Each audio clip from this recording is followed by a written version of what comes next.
Le 27 mai 1942. Le sous-sol de l'ancien bâtiment administratif, Pearl Harbor, Hawaï. Le lieutenant-commandant Tom Adier fixait intensément les groupes de nombres de 5 chiffres qui couvraient son bureau, ses yeux brûlants après une autre journée marathon dans le cachot sans fenêtre qui abritait la station Hippo. Les tablettes de benzadrine le maintenaient éveillé, mais ne pouvaient pas arrêter le poids de la responsabilité qui pesait sur chaque décision. Le crayon dans sa main tremblait légèrement tandis qu'il faisait une autre annotation sur la feuille de travail devant lui. À côté de lui, des piles de cartes perforées IBM s'élevaient comme des monuments à des mois de travail minutieux. Chaque carte représentait des heures d'analyse, des références croisées innombrables et la connaissance accumulée d'une équipe poussée au-delà des limites humaines normales. Tout dépendait de ce que signifiaient ces nombres. Tout, la guerre, la flotte du Pacifique, des milliers de vies américaines étaient suspendues dans la balance. Il tendit la main pour prendre une autre carte perforée de la pile à côté de lui, comparant des groupes de code avec les modèles que son équipe avait réunis patiemment pendant 6 mois de travail brutal. Dans une salle de guerre 3 étages plus haut, l'amiral Chester Nimitz attendait une réponse qui déterminerait s'il allait miser ses 3 derniers porte-avions contre une armée japonaise qui le surpassait dans chaque catégorie de bateaux. Les enjeux ne pouvaient pas être plus élevés. Après Pearl Harbor, après des mois de défaites dans tout le Pacifique, cela pourrait être la seule occasion pour l'Amérique de stopper l'expansion japonaise. Une erreur, un groupe de code mal lu, une supposition incorrecte, et la guerre dans le Pacifique pourrait être perdue avant la fin de l'été. Les doigts de Dier se déplacèrent sur la classificatrice de cartes de IBM, cherchant un modèle qui pourrait révéler les intentions de l'ennemi. Son collègue, le commandant Joseph Rushford, se trouvait à proximité, dans sa caractéristique blouse et pantoufles, sans avoir quitté ce bunker souterrain pendant des jours. La blouse n'était pas un comportement excentrique, bien que beaucoup le caractériseraient de cette manière plus tard. Le sous-sol était étouffant, avec une ventilation inadéquate, et la chaleur des machines de IBM rendait les uniformes propres insupportables. Le focus de Rushford était purement pratique.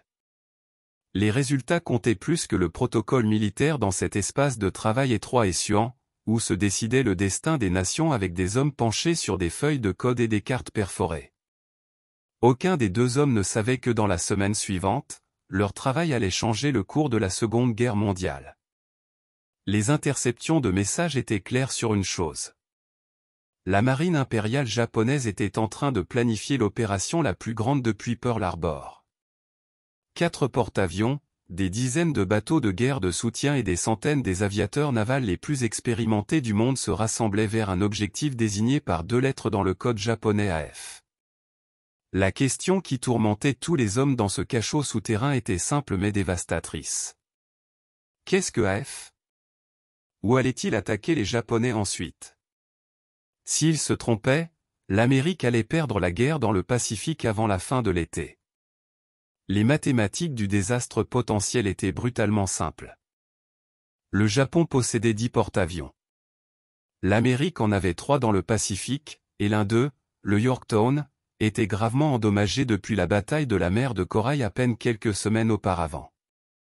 Si Nimitz positionnait ses porte-avions au mauvais endroit, si l'analyse de la station Hippo s'avérait incorrecte, les Japonais allaient réussir ce que Pearl Harbor n'avait pas pu, la destruction complète du pouvoir naval américain dans le Pacifique. La transformation avait commencé 6 mois plus tôt dans un matin qui allait changer à jamais les deux nations. Le 7 décembre 1941, il faisait jour clair et paisible dans les îles hawaïennes. Les familles se préparaient pour les services de l'église. Les marins à bord des cuirassés ancrés dans Pearl Harbor étaient en train de déjeuner ou de prendre quelques heures de sommeil en ce qui devait être un dimanche matin calme. La flotte du Pacifique était ancrée, puissante mais complaisante, sans savoir qu'une catastrophe était à quelques minutes de distance. À 7h55 ce matin-là, la paix mourut. 353 avions japonais descendirent sur Pearl Harbor en 2 vagues dévastatrices. L'attaque avait été planifiée avec une précision méticuleuse par l'amiral Isoroku Yamamoto, un stratège brillant qui comprenait à la fois l'avantage temporel du Japon et la supériorité industrielle à long terme de l'Amérique. Son objectif était simple. Détruire la flotte du Pacifique avant que l'Amérique puisse mobiliser complètement ses vastes ressources. Donner au Japon 6 mois à 1 an pour consolider ses conquêtes dans tout le Pacifique et le Sud-Est asiatique, et puis négocier la paix depuis une position de force. Dans les 2 heures, les résultats furent catastrophiques. 8 cuirassés gisaient coulés ou endommagés. Le USS Arizona explosa avec une telle force que plus de 1100 hommes moururent en quelques secondes, enterrés à jamais dans leur bateau. Une bombe perçante de blindage de 1800 livres avait pénétré le magazine de proue, déclenchant une explosion massive qui souleva le cuirassé de 30 000 tonnes hors de l'eau. Les hommes qui en furent témoins depuis d'autres bateaux ne jamais oublieraient la vue de l'Arizona s'élevant, se brisant et se posant au fond du port en moins de 9 minutes.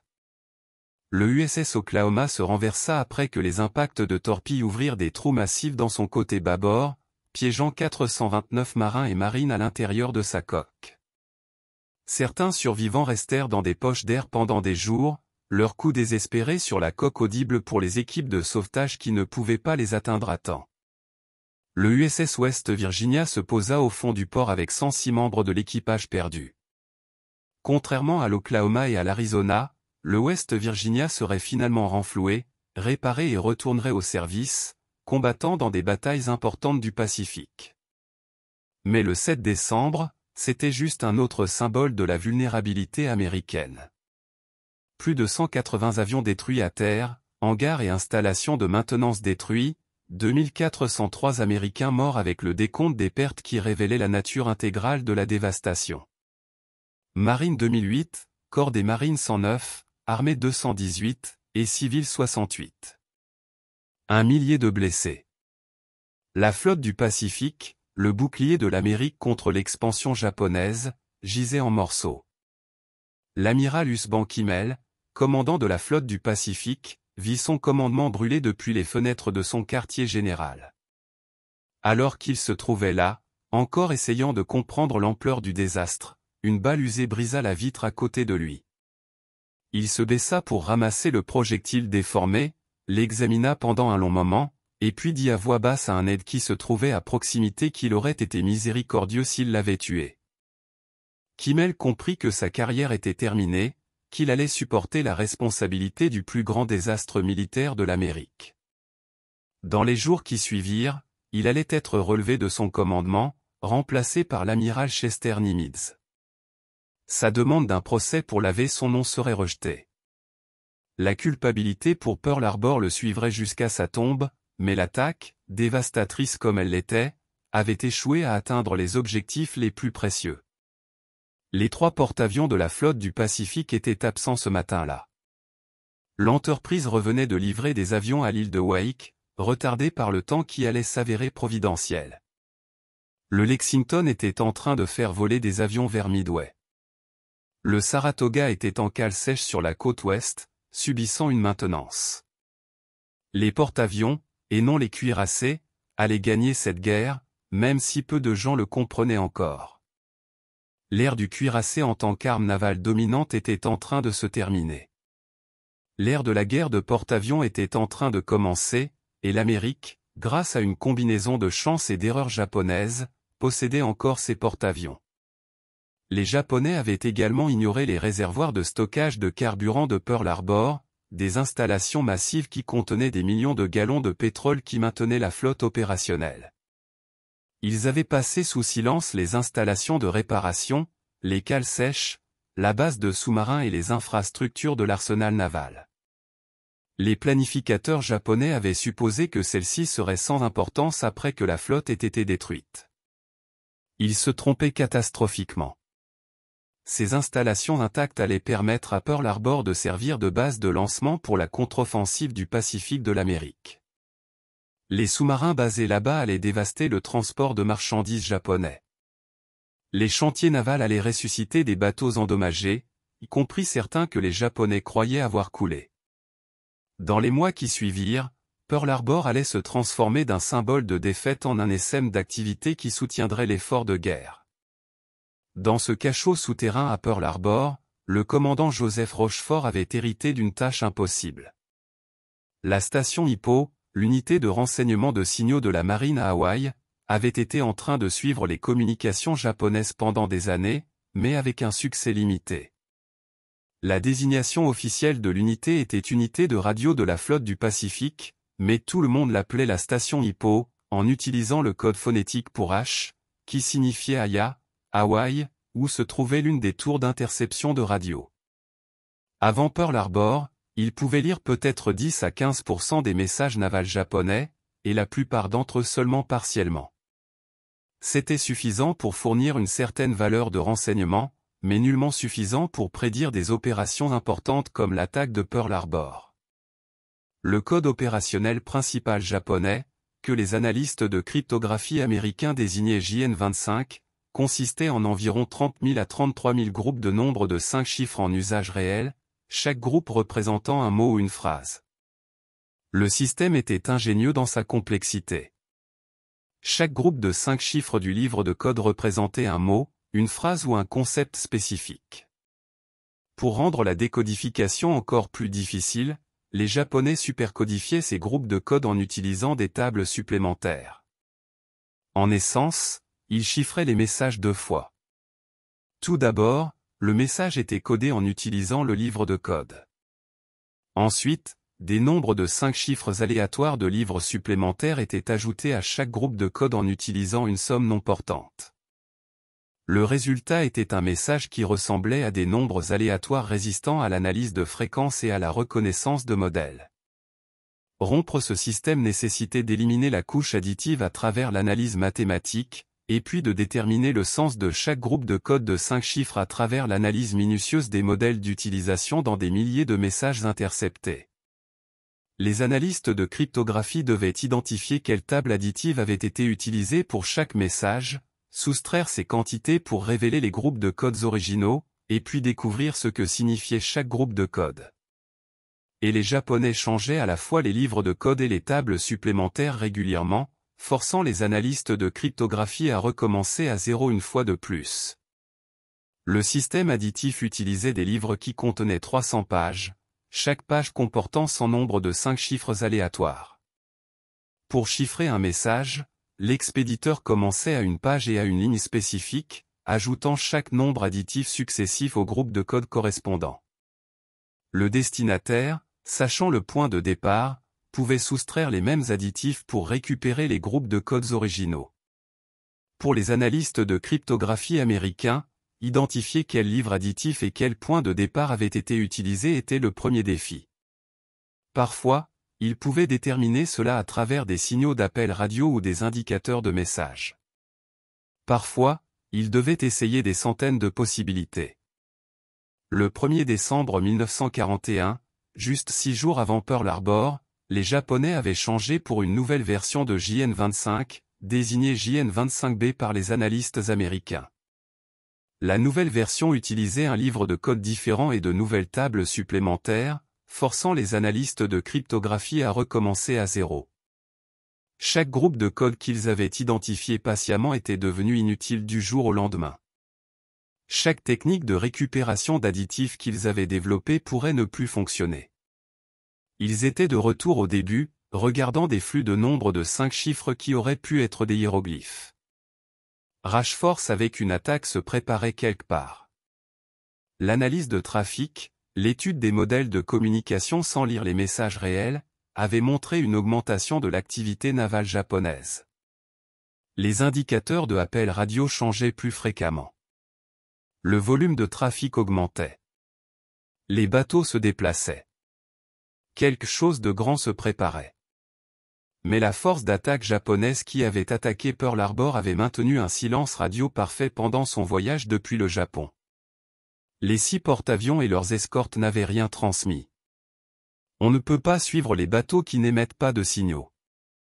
La force d'attaque de Pearl Harbor avait appareillé de la baie de Itakapu dans les îles Kuril le 26 novembre, empruntant une route nordique à travers le Pacifique, où il était peu probable qu'il rencontre des bateaux marchands ou des avions de patrouille. Pendant 11 jours, ils maintinrent une discipline de communication absolue. Pas une seule transmission radio qui puisse révéler leur emplacement ou leurs intentions. C'était l'échec de renseignement le plus profond dans l'histoire de l'Amérique. Les analystes de cryptographie, Les analystes de trafic et les officiers de renseignement avaient des pièces du puzzle, mais pas suffisamment pour voir l'image complète. Certains avertissements étaient arrivés à Washington. Les messages diplomatiques japonais, chiffrés dans un système différent appelé pourpre, avaient été partiellement décryptés et montraient une tension croissante. Mais ces messages diplomatiques ne contenaient pas de détails opérationnels militaires. L'attaque était arrivée comme une surprise complète et dévastatrice. Rashford comprit que s'obstiner sur l'échec garantirait plus de désastres. Le seul chemin vers l'avant était à travers les communications de l'ennemi. Si la station Hippo pouvait briser JN-25, il pourrait lire suffisamment de messages japonais pour comprendre leur plan. Peut-être que Pearl Harbor n'avait pas besoin d'être répété. Peut-être que le renseignement pourrait fournir à l'amiral Nimitz l'unique arme qui pourrait compenser la supériorité actuelle du Japon, la connaissance des intentions de l'ennemi. Joseph John Rashford avait été un candidat peu probable pour un travail aussi critique. Né à Dayton, Ohio, le 12 mai 1900, il s'était engagé dans la marine en 1918 à l'âge de 17 ans. Lorsqu'il s'était joint, il avait affirmé que son année de naissance était 1898 pour paraître plus âgé et plus éligible pour l'avancement, une fausse déclaration qui persisterait dans ses dossiers de service pendant toute sa carrière. Il avait été commissionné comme enseigne après avoir gradué de l'école d'ingénierie à vapeur de la marine à l'Institut de technologie Stevens le 14 juin 1919. Sa carrière précoce ne suggérait rien de spécial, juste un autre jeune officier travaillant son chemin à travers les rangs. Mais un officier compagnon nota quelque chose que les autres avaient passé sous silence. Rashford avait un talent pour résoudre des cruciverbes. Il était excellent au bridge de vente, un jeu de cartes avancé qui nécessite la reconnaissance de modèles, la mémoire et la déduction logique. Ce n'étaient pas des compétences triviales. Elles indiquaient une mente qui pouvait trouver des modèles dans la complexité, qui pouvait faire des inférences logiques à partir d'informations incomplètes. L'officier recommanda Rashford pour le programme d'analyse de cryptographie de la marine, un domaine spécialisé petit qui avait désespérément besoin de recrues talentueuses. Au début des années 1920, l'analyse de cryptographie navale consistait en peut-être une douzaine de personnes travaillant dans des bureaux étroits, à peine financés, à peine compris, essayant de lire les communications de possibles adversaires. Rashford s'avéra être un naturel, mais il possédait quelque chose de plus que la capacité mathématique. Au milieu des années 1920, la marine l'envoya au Japon pour 3 ans d'études de langue et de culture de 1929 à 1932. Pendant ces années, Rashford vécut à Tokyo, étudia le japonais à l'école de langue de la marine, et se plongea dans la culture japonaise. Il n'apprenait pas seulement la langue. Il apprenait comment les personnes japonaises pensaient, comment elles communiquaient, comment leur culture militaire façonnait leur prise de décision. Il comprenait les concepts japonais d'honneur, de devoir et de communication hiérarchique. Ce savoir culturel combiné avec sa formation en cryptographie le rendait unique pour diriger la station Hippo lorsque la guerre arriverait. Son adjoint et principal cryptanalyste était le lieutenant-commandant Thomas Dier, un diplômé de l'Académie navale qui avait été formé par Agnès Driscoll, la légendaire cryptanalyste qui avait été pionnière dans l'utilisation de machines de cartes perforées de IBM pour la codification.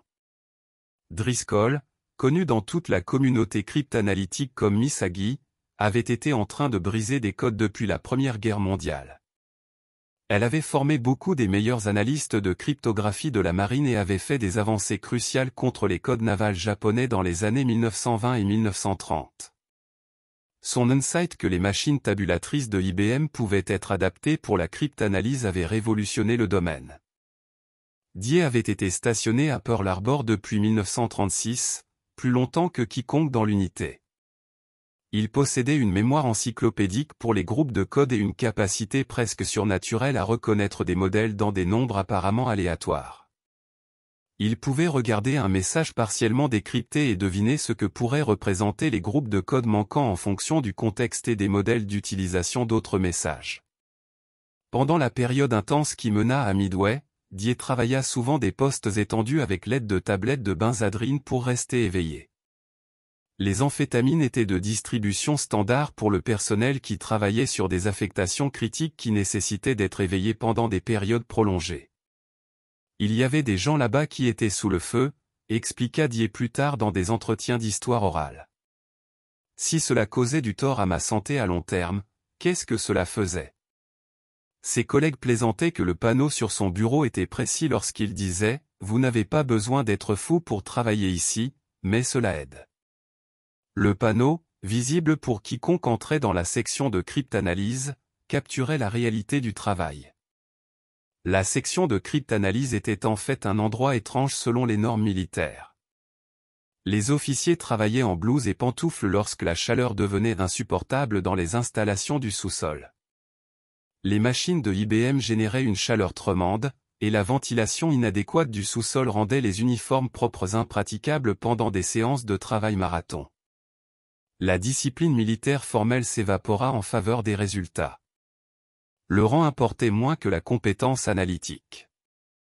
Rachford encouragea un environnement dans lequel les officiers juniors pouvaient remettre en question les officiers seniors si l'analyse l'exigeait, où le crédit pour les progrès allait à l'équipe plutôt qu'aux individus. Comme Rachford aimait le dire, nous pouvons accomplir n'importe quoi tant que personne ne se soucie de qui reçoit le crédit. Cette philosophie était révolutionnaire dans un contexte militaire où la hiérarchie et le crédit pour le succès étaient habituellement primordiaux. Mais Rachford comprit que briser JN25 nécessitait une collaboration, une pollinisation croisée d'idées et la volonté de remettre en question les suppositions sans se soucier de qui les avait faites. Un marin junior pouvait remarquer un modèle que l'officier supérieur avait passé sous silence. Un linguiste pouvait fournir un contexte qui aiderait les analystes de cryptographie à comprendre le sens d'un message partiellement décrypté. La perspective de tous importait. Cette culture collaborative allait s'avérer essentielle lorsque la pression allait atteindre son point culminant au printemps 1942. La section de linguistique était dirigée par le capitaine de l'infanterie de marine Alva Laswell, qui avait étudié le japonais pendant 3 ans à Tokyo dans le cadre du même programme d'échange qui avait formé Rachford. Pendant la période de Midway, Laswell fut promu au grade de major le 29 avril 1942. Bien qu'il continuât à être désigné par son grade antérieur dans de nombreux récits, il travailla avec 5 autres linguistes qui représentaient les meilleurs spécialistes de la langue japonaise de la marine. Son travail était de traduire les parties des messages que les analystes de cryptographie pouvaient décrypter, et puis de travailler avec des analystes de renseignement pour déterminer ce que signifiaient les messages dans le contexte plus large des opérations navales japonaises. Un message partiellement décrypté qui mentionnait des porte-avions, des avions et du carburant pourrait signifier un exercice d'entraînement ou pourrait signifier une opération importante. Les linguistes fournissaient le contexte culturel et linguistique qui aidait à distinguer entre les communications routinières et le renseignement critique. La section d'analyse de trafic, dirigée par les lieutenants-commandants Thomas Equin et John Williams, se concentrait sur les aspects externes des messages plutôt que sur leur contenu. Ils traçaient quelles stations communiquaient entre elles, surveillaient le volume de trafic entre les unités, analyser les désignations de priorité et cartographier les modèles de communication qui pourraient révéler des plans opérationnels, même lorsque les messages en eux-mêmes restaient chiffrés. L'analyse de trafic pouvait fournir un avertissement d'opérations importantes des jours ou des semaines avant que les analystes de cryptographie puissent lire suffisamment de messages pour comprendre les détails. Une augmentation du trafic de messages entre les divisions de porte-avions et les unités de soutien pourrait indiquer une opération imminente. Les changements dans les indicateurs de appel radio précédaient souvent les opérations importantes. Le silence radio soudain d'une division de porte-avions pourrait signifier qu'ils étaient en route pour des opérations de combat. Ce petit groupe travaillant dans un sous-sol sans fenêtre avec un équipement inadéquat et une charge de travail écrasante allait bientôt affronter le défi de renseignement le plus important de l'histoire de l'Amérique. Le travail était douloureusement lent et frustrant. Chaque message intercepté arrivait comme une chaîne de groupes de nombre de 5 chiffres capturés par des stations d'interception de radio dispersées dans le Pacifique. Les opérateurs radio dans des stations à Hawaï, en Australie et ailleurs écoutaient des fréquences navales japonaises 24 heures sur 24, transcrivant chaque message qu'ils entendaient. Ces messages étaient envoyés à la station Hippo pour analyse. Tout d'abord, Les analystes de cryptographie devaient éliminer la cifra additive en utilisant l'analyse mathématique. Les Japonais utilisaient des tables supplémentaires où ils ajoutaient un autre nombre de 5 chiffres à chaque groupe de code en utilisant une somme non portante. Cela signifiait que si un groupe de code était 1, 2, 3, 4, 5 et l'additif était 67 890, le résultat chiffré était 7, 9135, en ajoutant chaque chiffre séparément sans porter à la position suivante. La décodification nécessitait d'identifier quelle table additive avait été utilisée pour chaque message, et puis de soustraire la quantité pour révéler le groupe de code original. Ce processus ne pouvait prendre que des heures pour un seul message. Les analystes de cryptographie maintenaient des archives massives d'additifs récupérés organisés par date et circuits de radio, essayant d'identifier des modèles dans la façon dont les Japonais utilisaient leurs tables supplémentaires. Une fois qu'ils avaient les groupes de codes originaux, le travail réel commençait. Les analystes de cryptographie maintenaient des catalogues de cartes massifs qui représentaient des années de connaissances accumulées sur ce que chaque nombre de 5 chiffres pourrait signifier. Ils faisaient des suppositions éduquées basées sur le contexte, en comparant comment des groupes de codes spécifiques apparaissaient dans différents messages, en construisant lentement vers la certitude. Un groupe de code qui apparaissait fréquemment dans des messages entre les porte-avions pourrait signifier des avions ou du carburant pour les avions ou des opérations de vol. Un qui apparaissait dans des messages logistiques pourrait signifier du carburant ou des fournitures ou des munitions. Les machines de cartes perforées de IBM les aidaient à chercher à travers des milliers de messages pour trouver des modèles, en comparant les contextes d'utilisation, en identifiant des groupes de codes qui apparaissaient ensemble fréquemment, en construisant des réseaux de signification. Mais l'analyse réelle nécessitait de l'intelligence humaine, de l'intuition et souvent des suppositions brillantes. Les machines pouvaient classer et chercher, mais seuls les analystes humains pouvaient interpréter les résultats, faire des sauts intuitifs et reconnaître des modèles significatifs dans le chaos de messages partiellement décryptés.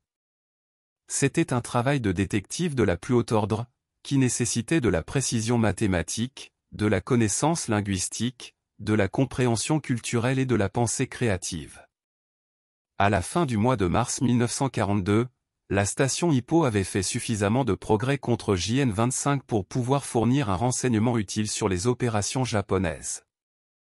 Le progrès n'était pas venu d'un seul moment dramatique, mais de mois de travail de trituration. Chaque groupe de code récupéré faisait que les messages suivants étaient légèrement plus lisibles. Chaque modèle de code additif identifié faisait que l'élimination de la cifra était légèrement plus rapide. Graduellement, douloureusement, l'opacité des communications japonaises commençait à céder. Ils avaient contribué au renseignement dans la bataille de la mer de Corail au début du mois de mai, et dans la marine américaine à localiser les porte-avions japonais et à obtenir un match nul tactique qui arrêta l'avance japonaise vers l'Australie. La bataille de la mer de Corail était significative pour plusieurs raisons.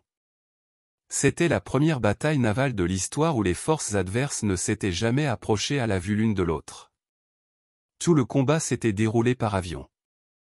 Elle avait démontré que les porte-avions américains et les pilotes pouvaient combattre de manière efficace contre les forces de porte-avions japonais expérimentés, et avait endommagé 2 porte-avions japonais, Shokaku et Zuikaku, les gardant hors de service pour la prochaine opération importante.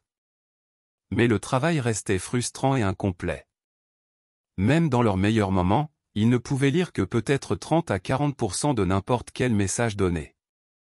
Beaucoup de messages restaient complètement opaques. Les Japonais continuaient à changer les livres de code et les additifs, nécessitant une adaptation constante, et la pression était implacable.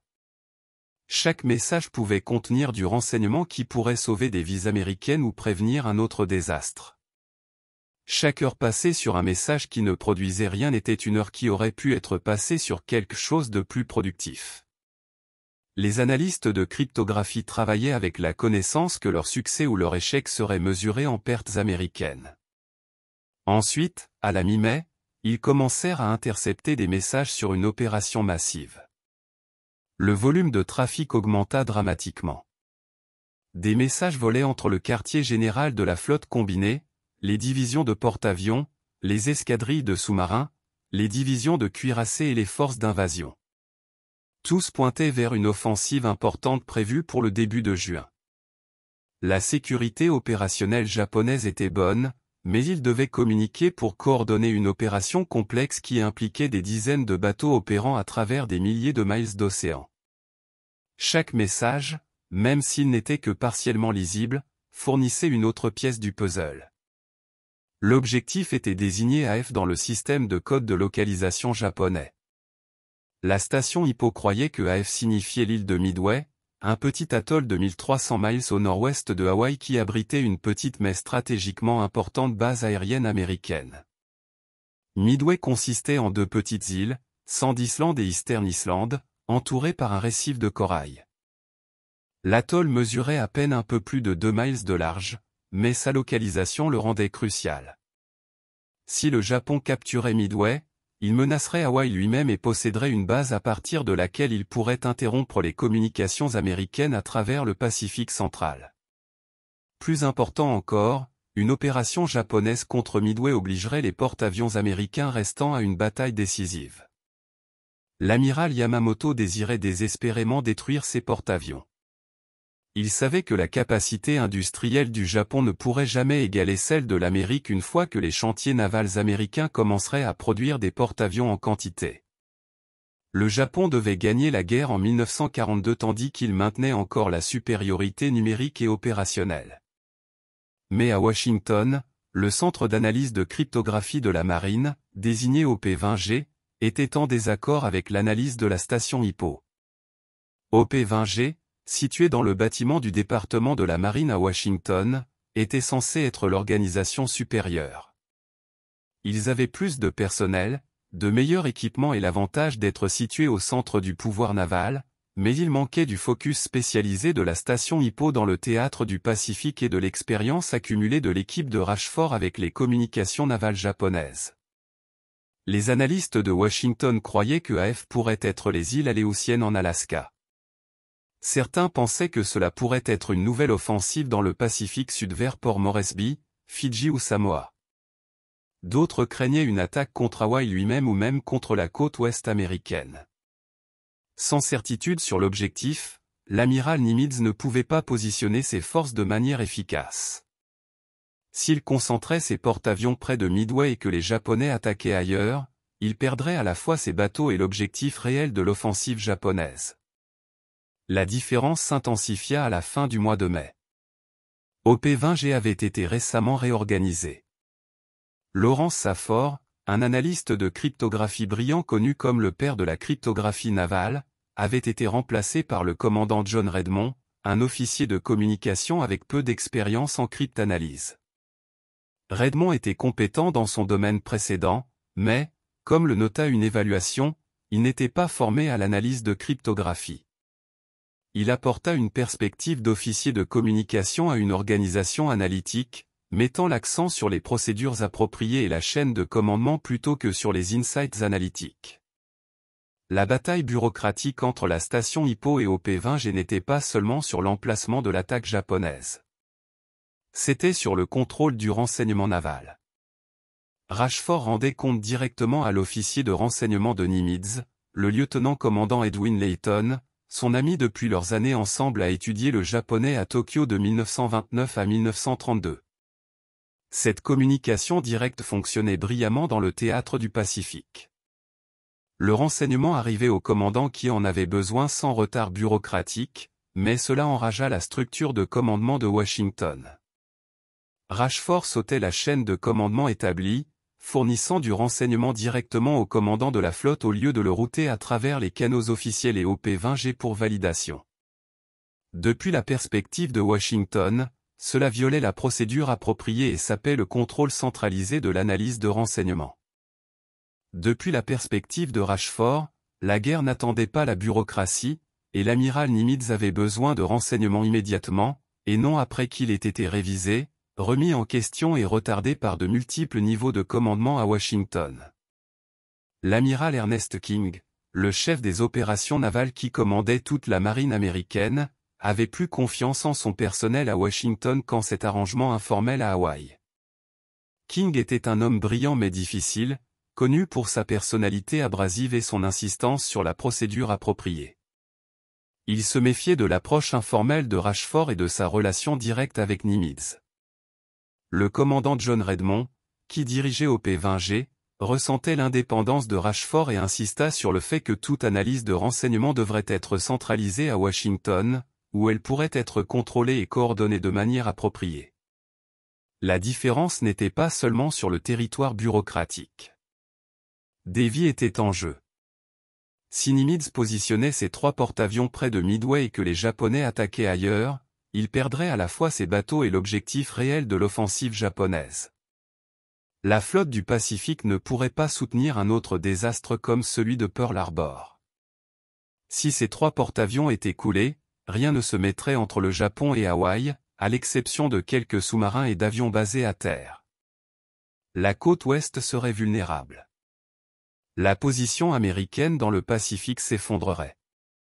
Tout dépendait de déterminer ce que signifiait AF. En réalité, c'était le capitaine Wilfrid J. Jasper Holmes, l'un des membres du personnel de la station Hippo, qui conçut l'idée brillante qui allait résoudre la question. Holmes était un sous-marinier par formation qui avait été affecté à un travail de renseignement. Il avait la mentalité pratique d'un officier opérationnel combiné avec une mente analytique. Il suggéra que Midway envoie un message non chiffré informant que sa station de dessalement d'eau avait échoué et que la base manquait d'eau douce. Si les Japonais interceptaient ce message et informaient ensuite que AF manquait d'eau, la station Hippo aurait une preuve définitive que AF signifiait Midway. C'était un stratagème simple, presque trop simple pour fonctionner. Mais la simplicité était sa force. Les Japonais interceptaient les communications américaines de la même manière que les Américains lisaient les messages japonais. S'ils écoutaient un message d'urgence non chiffré sur la pénurie d'eau à Midway, ils n'auraient aucune raison de soupçonner que c'était faux. L'équipement de dessalement d'eau échouait régulièrement dans les climats tropicaux.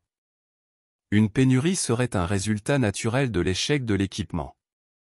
Les services de renseignement japonais informaraient ces informations tactiques utiles sur un objectif potentiel. Rachford reconnut immédiatement la brillance de l'idée de Holmes et la porta à Edwin Layton, qui la présenta à l'amiral Nimitz. Nimitz était le type de commandant qui était prêt à faire confiance à ses officiers de renseignement et à prendre des risques calculés. Il approuva le plan immédiatement. Le commandant de la garnison à Midway reçut des instructions à travers un câble de sous-marin sécurisé, un moyen de communication que les Japonais ne pouvaient pas intercepter, pour transmettre une demande de fourniture d'eau d'urgence en langage clair que n'importe qui surveillait les fréquences de radio pourrait intercepter. Vers le 19 ou 21 mai 1942, Midway envoya le message. La transmission sortit en clair, langage non chiffré, informant des problèmes d'équipement et demandant des fournitures d'eau d'urgence depuis Pearl Harbor. Dans les 2 jours, la station Hippo intercepta un rapport de renseignement japonais. Le message, envoyé en JN-25 et partiellement décrypté par l'équipe de Rachford, déclarait que AF connaissait une pénurie d'eau. La preuve était irréfutable. AF signifiait Midway. Les Japonais allaient arriver, mais Washington restait sceptique. OP-20G insista sur le fait que l'attaque arriverait à la mi-juin, tandis que la station Hippo prédisait la fin du mois de mai ou le début du mois de juin sur la base d'indicateurs de date dans les messages. Les groupes de date et d'heure dans les messages japonais étaient superchiffrés au-delà du chiffrement standard JN-25, ce qui les rendait particulièrement difficiles à décrypter. OP-20G n'avait pas brisé le chiffrement de date et d'heure. La station Hippo l'avait fait, grâce à une avance du lieutenant Joseph Finnegan. Finnegan, travaillant sous la supervision de Die, découvrit la méthode que les Japonais utilisaient pour chiffrer leur groupe de date et d'heure. C'était un système séparé superposé au JN-25, qui nécessitait une analyse mathématique supplémentaire. Edwin Layton, dans ses mémoires, et J'y étais, publié en 1985, crédita spécifiquement Finnegan pour avoir découvert la méthode que les Japonais avaient utilisée pour bloquer leur groupe de date et d'heure. Cette avance permit à la station Hippo de déterminer non seulement où les Japonais allaient attaquer, mais également quand. Le 26 mai, ils interceptèrent des ordres pour 2 groupes de destroyers qui escortaient des transports d'invasion et décryptèrent avec succès les données de date et d'heure en utilisant les méthodes de Finnegan. Les ordres spécifiaient que l'attaque aurait lieu les 4 ou 5 juin 1942. Ce niveau de précision était sans précédent. L'amiral Nimitz saurait non seulement où positionner ses forces, mais également quand l'ennemi allait arriver. Les analystes de Washington remettaient en question si Rushford était trop agressif dans ses interprétations, lisant de la certitude dans des messages partiels, laissant sa confiance dépasser la prudence analytique. L'amiral King restait non convaincu. Les conséquences de carrière pour Rushford, s'il se trompait, seraient catastrophiques. Il serait blâmé pour avoir trompé le commandant de la flotte du Pacifique, pour avoir risqué les derniers porte-avions américains dans une analyse défectueuse. Sa carrière serait terminée, et pire encore, les marins américains mourraient à cause de son erreur. Mais Rushford se maintint ferme dans son analyse. Son équipe avait travaillé des postes de 18 à 24 heures pendant des semaines, survivant au café, aux cigarettes et occasionnellement à des sandwichs apportés au sous-sol. La preuve était écrasante.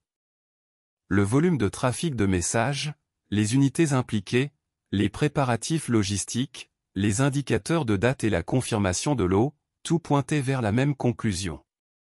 Midway, début juin, 4 porte-avions. C'était la prochaine opération importante du Japon. Pour le 27 mai, l'équipe de Rushford avait décrypté suffisamment de messages pour fournir à Nimitz presque toute la disposition de bataille japonaise. Il savait que la force japonaise inclurait 4 porte-avions, Akagi, Kaga, Soryu et Hiryu. Ceux-ci étaient les mêmes porte-avions qui avaient attaqué Pearl Harbor, la division de porte-avions la plus expérimentée du monde. Il savait que la force inclurait 2 cuirassés, dont le navire amiral de Yamamoto, Yamato, le cuirassé le plus grand et le plus puissant jamais construit. Il savait des 2 croiseurs lourds, un croiseur léger et 12 destroyers qui fournissaient l'escorte. Il savait des environ 250 avions de porte-avions volés par des pilotes avec des centaines d'heures d'expérience de combat. Il savait de la force d'invasion qui transportait 5000 troupes prévues pour débarquer à Midway le 7 juin. Le renseignement était détaillé, le personnel de Nimitz pouvait prédire la route d'approche japonaise, le moment du premier attaque aérienne, et même la composition des formations d'attaque. Le 27 mai 1942, lors de la conférence du personnel de la flotte du Pacifique, Rushford et Layton présentèrent ce renseignement à l'amiral Nimitz. La salle était remplie d'officiers du personnel, beaucoup sceptiques que de tels renseignements détaillés puissent être précis.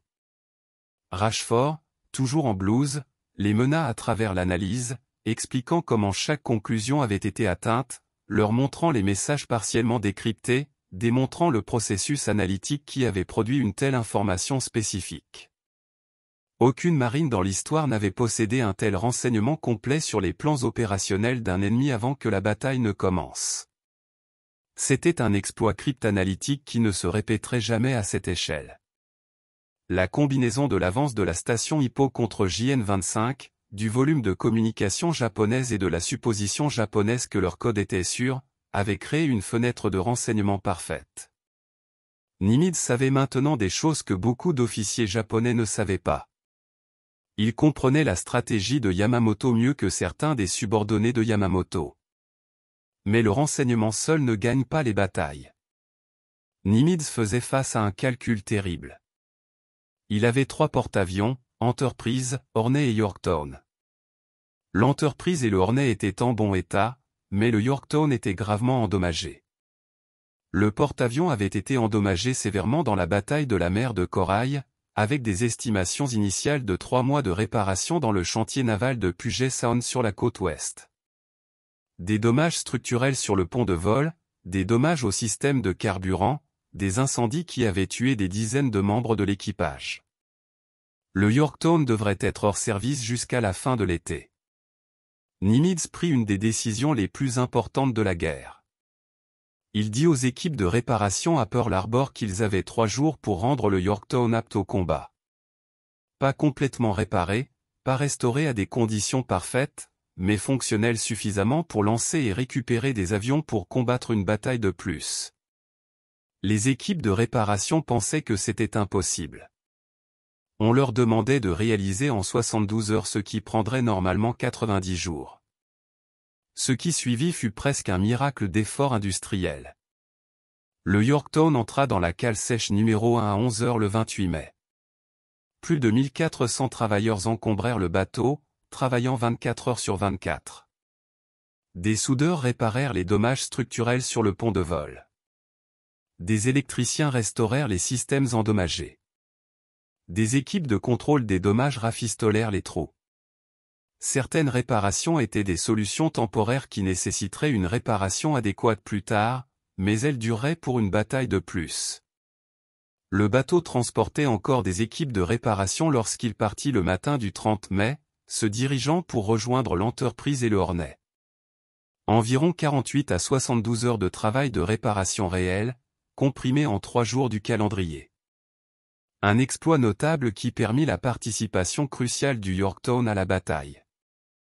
Contre les 4 porte-avions japonais et les aviateurs expérimentés, Nimitz pourrait déployer 3 porte-avions avec des pilotes moins expérimentés. Les Japonais avaient été en guerre depuis 1937. Leurs aviateurs navals avaient des centaines d'heures d'expérience de combat en Chine et dans tout le Pacifique. Ils avaient entraîné ensemble pendant des années, développant des tactiques sophistiquées. Leurs porte-avions avaient opéré ensemble comme une force d'attaque depuis le début de la guerre, atteignant une coordination parfaite.